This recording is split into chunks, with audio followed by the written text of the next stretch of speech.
Jamaluddin 55 tahun, merupakan seorang hakim pengadilan negeri Medan. Pada hari Jumat, Jamal berpamitan kepada istrinya, Yuraida Hanum 41 tahun, untuk pergi bertemu seseorang di bandara. Hanum lantas menawarkan diri untuk menemani, namun Jamal menolak dengan tegas. Semua perlengkapan seperti baju, sepatu, dan perlengkapan kantor sudah disiapkan oleh Hanum di dalam mobil. Akan tetapi Hanum sendiri tidak tahu suaminya akan bertemu dengan siapa. Hanum tidak menaruh rasa curiga, lantaran selama ini Jamal terkadang pulang larut malam dan pergi ke kantor meski masih subuh. Siang harinya, Hanum dikejutkan telepon dari pihak kepolisian yang mengabarkan bahwa suaminya telah tiada. Hanum merasa sangat terpukul, lantaran rencana umroh bersama Jamal sirna begitu saja. Jamal ditemukan sudah tidak bernyawa di area kebun sawit warga di Dusun 2 Namo Rindang, Desa Sukarame, Kecamatan Kota Limbaru, Deli Serdang pada Jumat 29 November 2019. Saat itu, Jamal ditemukan dengan mengenakan baju training berwarna hijau dan telah terbujur kaku di bagian kursi tengah mobil. Setelah dilakukan serangkaian olah TKP, Jamal dibawa ke Rumah Sakit Bayangkara Medan untuk dilakukan otopsi. Setelah dilakukan pengecekan, didapati adanya memar di bagian leher yang menghitam. Dari hidung mengeluarkan cairan berwarna agak kekuningan. Hanum syok dan terlihat lemas tak berdaya. Ia bahkan pingsan berkali-kali di dalam mobil.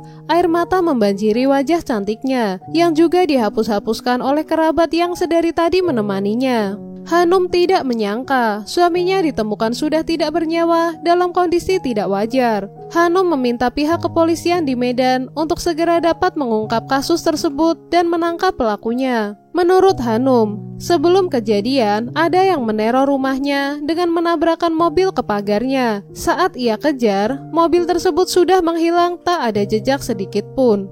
Keterangan berbeda didapatkan dari anak Jamal. Kenny mengatakan bahwa ayahnya tak mungkin keluar di waktu subuh. Ia juga sama sekali tak mendengar suara mobil yang menabrak pagar rumahnya. Atau jika ada pun, pasti pagar rumah mereka ada yang rusak. Beberapa hari setelah pemakaman, Hanum sempat mendatangi pengadilan negeri tempat suaminya bekerja untuk meminta uang duka.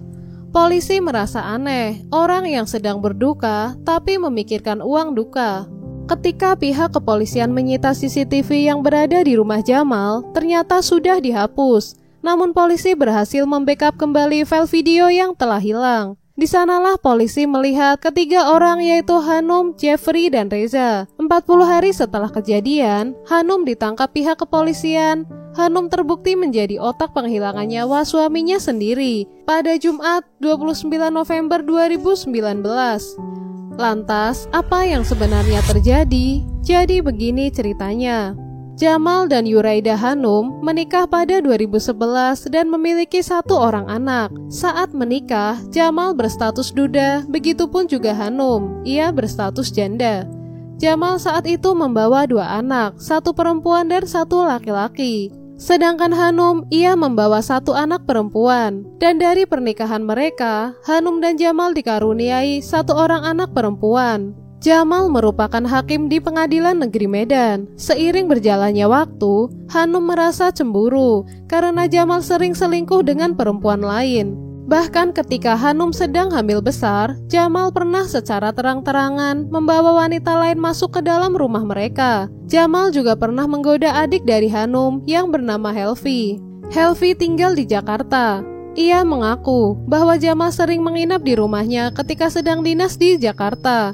Bahkan sempat suatu hari, ketika suami dan anak-anak Helvi sedang pergi mencari sarapan, Jamal memanggil-manggil Helvi. Karena Helvi takut ada apa-apa dengan Jamal, Helvi langsung menuju ke kamar Jamal. Saat Helvi sudah di depan pintu, tangannya ditarik oleh Jamal. Ia hendak berteriak, namun karena takut warga berdatangan dan membuat Jamal dipukuli massa, akhirnya Helvi berusaha sekuat tenaga untuk bisa melawan Jamal, yang saat itu sudah membekap mulutnya. Saat sudah berhasil memberontak dan kabur, Helvi langsung mengusir Jamal dan memblokir nomor teleponnya. Jamal tak putus asa. Ia kerap mengganggu Helvi dengan mengirimkan SMS menggunakan nomor yang berbeda. Jamal bilang kalau ia sedang berada di Jakarta, namun hal itu tidak digubris oleh Helvi. Selama kurang lebih 1 tahun, Helvi memendam kejadian itu. Helvi takut jika ia ceritakan kepada Hanum, rumah tangga mereka akan bermasalah. Ternyata bukan hanya Helvi yang digoda oleh Jamal. Ia juga hendak melecehkan anak tirinya sendiri. Saat itu pada malam hari, Jamal bilang ingin ke kamar mandi. Hanum curiga lantaran suaminya tak kunjung masuk ke dalam kamar. Akhirnya Hanum mengecek ke kamar mandi dan di sana ternyata kosong, tidak ada Jamal. Karena Hanum merasa ada yang aneh, Hanum langsung mengecek ke kamar putrinya yang merupakan anak tiri Jamal. Di sana kamar anaknya terkunci dari dalam. Hanum yang curiga lantas langsung mengetuk-ngetuk pintu kamar anaknya. Dan ketika sudah dibuka, ia terkejut melihat Jamal yang ada di balik pintu tersebut. Ia juga kaget lantaran melihat sang anak, roknya yang sudah dalam keadaan tersingkap. Hanum langsung marah besar. Keduanya langsung beradu mulut. Perbuatan Jamal sudah di luar batas kesabaran. Hanum kecewa dan sakit hati. Hingga akhirnya ia dekat dengan seorang laki-laki. Hanum akhirnya menjalin hubungan asmara dengan Jeffrey Pratama 42 tahun. Pada tahun 2018, Jeffrey merupakan orang tua dari teman anak Hanum yang masih SD. Awalnya mereka sering bertemu karena menjemput sekolah. Lalu Hanum sering mengundang para wali murid untuk makan-makan di rumahnya. Hanum semakin dekat dengan Jeffrey. Ia kerap menceritakan masalah rumah tangganya. Karena terlalu sering mengeluh akan urusan rumah tangganya, Jeffrey awalnya sempat menyarankan agar Hanum dan Jamal memilih jalan perceraian. Namun Hanum menolak. Hanum mengatakan ingin meninggoy saja akibat masalah rumah tangga dengan Jamal. Lalu Jeffrey mengatakan, kenapa harus kamu? Lebih baik jika Jamal saja yang dilenyapkan. Akhirnya ia memutuskan untuk merencanakan penghilangan nyawa terhadap suaminya sendiri. Mereka pun bertemu di Coffee Town di Ring Road, Medan pada 25 November 2019 untuk membicarakan rencana tersebut. Dalam pertemuan itu, Jeffrey mengajak temannya yang bernama Reza Pahlevi, 29 tahun. Setelah sepakat untuk menghabisi Jamal, Hanum memberikan DP uang sebesar 2 juta kepada Reza untuk membeli ponsel, 2 pasang sepatu, 2 potong kaos, dan 2 sarung tangan. Selain itu, Hanum juga menjanjikan uang sebesar 100 juta rupiah untuk umroh kepada Jeffrey dan Reza jika tugas menghabisi nyawa Jamal telah selesai dilakukan. Pada Kamis 28 November 2019, jam 7 malam, Hanum menjemput Reza dan Jeffrey di Pasar Johor Jalan Karya Wisata. Malam itu mereka langsung ke rumah Hanum dan masuk melalui garasi. Jeffrey dan Reza diarahkan oleh Hanum menuju ke lantai 3 untuk bersembunyi sementara waktu. Tak lupa Hanum juga memberikan minuman dan cemilan kepada mereka berdua.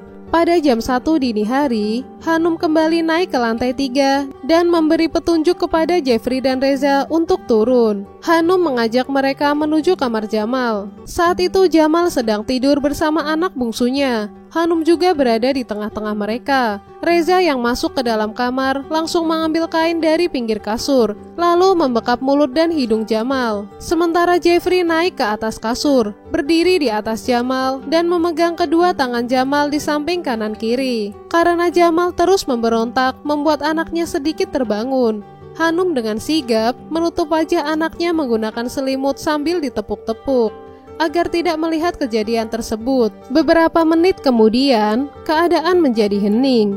Setelah yakin Jamal sudah tidak bernyawa, akhirnya Hanum memakaikan baju olahraga kepada Jamal. Sekitar jam 3 dini hari, Jamal dibuang ke perkebunan sawit di daerah Deli Serdang. Jamal dibuang bersama mobil miliknya untuk membuat alibi, seolah-olah terjadi kecelakaan. Saat itu Jeffrey yang menyetir mobil itu hingga ke Deli Serdang, sementara Reza mengikutinya menggunakan sepeda motor. Mereka tiba di lokasi pembuangan sekitar jam 6 pagi. Jeffrey lalu menggeser persneling di posisi D. Mobil diarahkan ke jurang. Namun, Jeffrey lupa memindahkan Jamal ke posisi pengemudi. Jamal masih berada di kursi belakang dengan posisi terbaring. Jamal ditemukan oleh warga pada siang hari. Kemudian para warga melaporkan kepada pihak berwajib wajib. Setelah dilakukan serangkaian olah TKP, Jamal dibawa ke Rumah Sakit Bayangkara Medan untuk dilakukan otopsi. Meskipun Hanum berakting dan berusaha memberikan keterangan palsu, tetapi polisi tetap merasa curiga. Dari hasil penyelidikan, akhirnya Hanum ditangkap.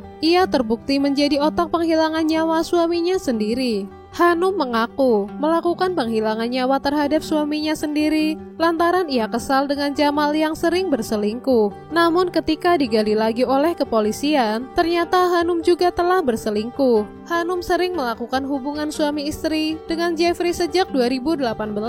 Dan fakta yang lebih menghebohkan lagi, ternyata Jamal sudah meminta cerai dengan Hanum. Namun keputusan itu ditolak oleh Hanum. Hanum berpikir jika cerai dengan Jamal, ia tidak akan mendapatkan harta yang dimiliki oleh Jamal. Total kekayaan yang dimiliki oleh Jamal senilai 48 miliar, di mana 30 miliar tersebut dalam bentuk aset, dan sisanya 18 miliar dalam bentuk uang tunai. Sedangkan Jeffrey, ia mengaku melakukan hal tersebut karena merasa iba terhadap Hanum. Jeffrey mengungkapkan bahwa ia sangat sayang dengan Hanum dan ia tidak rela jika Hanum selalu dikasari oleh Jamal. Jeffrey juga dijanjikan akan menikah dengan Hanum jika rencana mereka berhasil. Akibat perbuatannya, Hanum divonis hukuman matoy, sedangkan Jeffrey dihukum penjara seumur hidup dan Reza dihukum 20 tahun penjara.